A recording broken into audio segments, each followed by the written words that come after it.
Hello students, I am doctor Raju Sharma. आज हम अध्ययन करेंगे भारत में ग्रामीण अधिवासियों के प्रतिरूप का। ग्रामीण बस्ती का जो प्रतिरूप है वो ग्रामों के स्थानिक संगठन से निर्धारित होता है,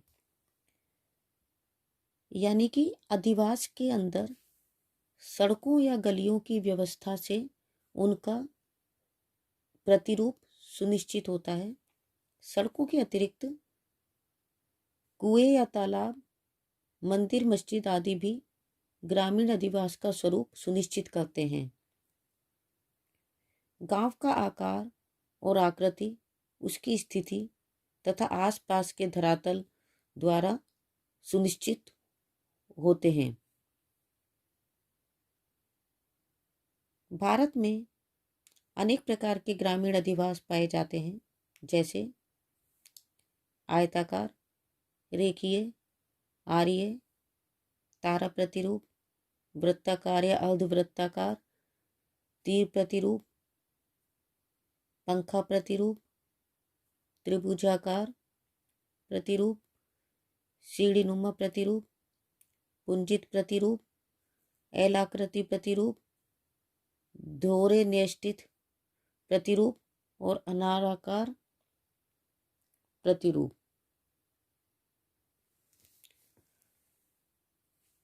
तो पहला है आयताकार प्रतिरूप। गंगा सतलज के मैदान में यह प्रतिरूप प्रमुख रूप से पाया जाता है। यह प्रतिरूप सड़क मार्गों के चौराहे पर विकसित होता है। बिहार के शाहबाद जिले में ईर और सारण जिले में सालथा और भागलपुर जिले में द्योधेत्री गांव जो है वो इसी प्रकार के गांव हैं। दूसरा है रेखीय प्रतिरूप। रेखीय प्रतिरूप जो है उसमें किसी सड़क, रेल मार्ग, नदी या नहर के किनारों पर प्राय बस्तियां स्थापित हो जाती हैं। सागर तट के सहारे या घाटी में भी इस आकृति की बस्तियां स्थापित हो जाती हैं। पर्वतीय क्षेत्रों में इन बस्तियों का विकास धरातल और मूलाकृति द्वारा नियंत्रित होता है,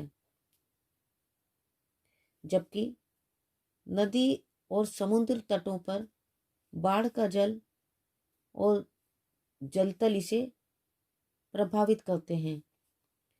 ऐसी बस्तियां मध्य हिमालय, शिवालिक, गंगा यमुना के मैदान और तटीय मैदान में अधिक मिलती हैं।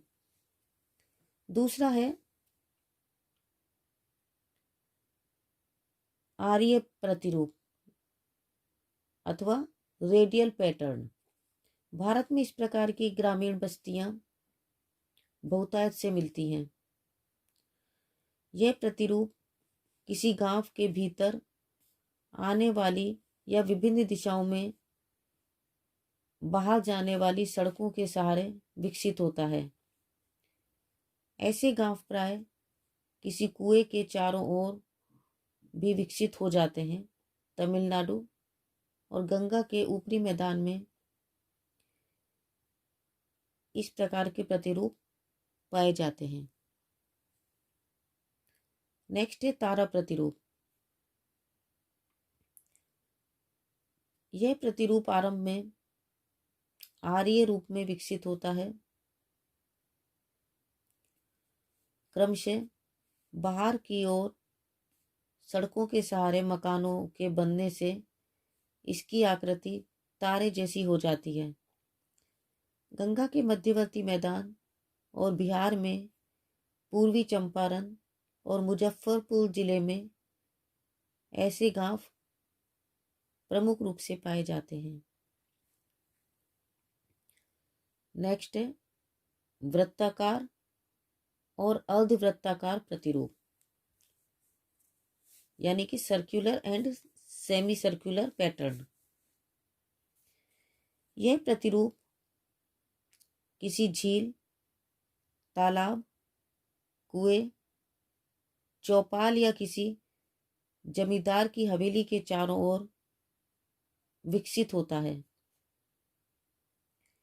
प्राचीन काल में ऐसी बस्तियां सुरक्षा के कारणों से किसी गढ़ या किले या मुखिया के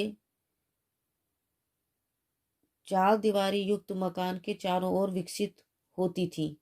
ऐसी बस्तियां ऊपरी दोआब, यमुना पार क्षेत्र, मध्य प्रदेश, पंजाब, गुजरात, महाराष्ट्र आदि में प्रमुख रूप से मिलती हैं। बिहार के सारण जिले में गोधनी और पोखरा गांव इसी प्रकार के हैं। दक्षिणी भारत में किले के चारों ओर वृत्ताकार रूप में विकसित अनेक ग्रामीण बस्तियां पालनी, पहाड़ियाँ, मैसूर, बंगलुरु, धारावाड़ आदि में और महाराष्ट्र में धुले, औरंगाबाद, जलगांव और अकोला जिले में विकसित हुई हैं। नेक्स्ट है तीर प्रतिरूप यानी कि एरो पैटर्न।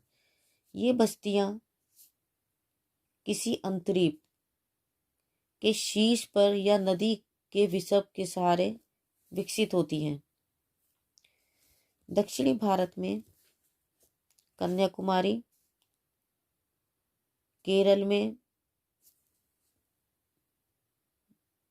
मुन्ना मातुरा, ओडिशा में चिल्का झील पर, साना नैसी, खंबात की खाड़ी में गोधा कुंडा और गोपनाथ गांव, मध्य प्रदेश में सोनार के विसर्प के सहारे असलाना, बूढ़ी गंडक के विसर्प पर अच्छा गांव, मझोल तथा सिवारी और बागमती के विसर्प पर चौथान गांव ऐसे ही गांव हैं। नेक्स्ट है पंखा प्रतिरूप। जब किसी गांव में किसी केंद्रीय बिंदु जैसे कोई बाग, सरोवर या पूजा स्थल के चारों ओर मकान बनते हैं तब यह प्रतिरूप विकसित होता है। बाद में बस्ती का विकास सड़क के सहारे रेखीय प्रतिरूप में होता है तथा पंखे नुमा आकृति विकसित होती है।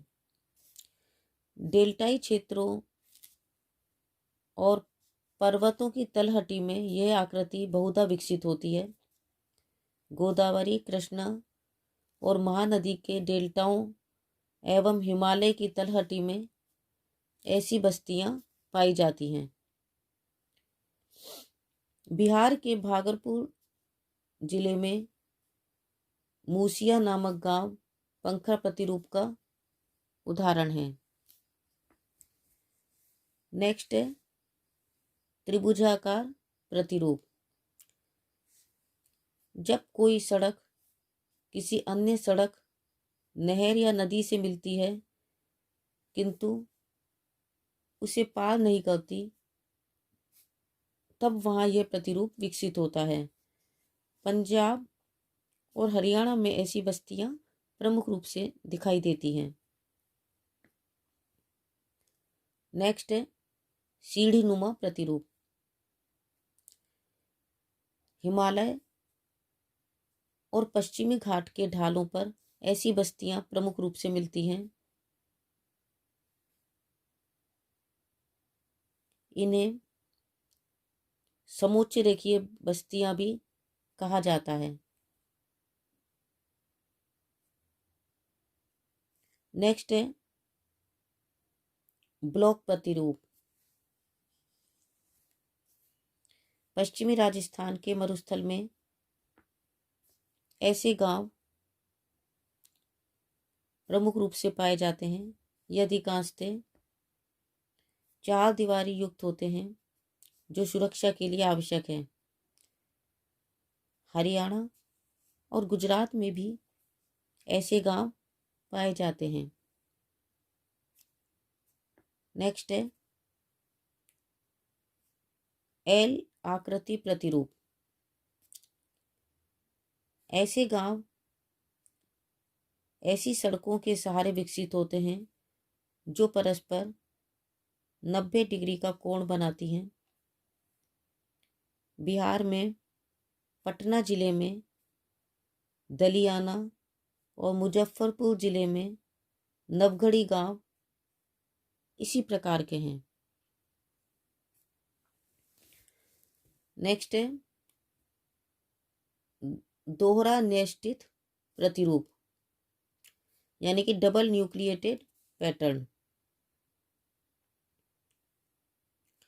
जब दो गांव पास पास स्थित होते हैं और उनका क्रमिक विकास होता है तब उनका आकार लगभग एक सा होता है, जबकि दोनों गांवों का प्रशासन भिन्न हो सकता है, किंतु ये भौगोलिक दृष्टि से अभिन्न होते हैं। उत्तर प्रदेश के सहारनपुर जिले का मायला गांव इसी प्रकार का है। इसी जिले में सरसावा, लक्सर, नारसन कला और बिहार के सारण जिले में खानपुर और नरहन भी ऐसे ही दोहरे निश्चित गांव हैं। नेक्स्ट है अनाराकार प्रतिरूप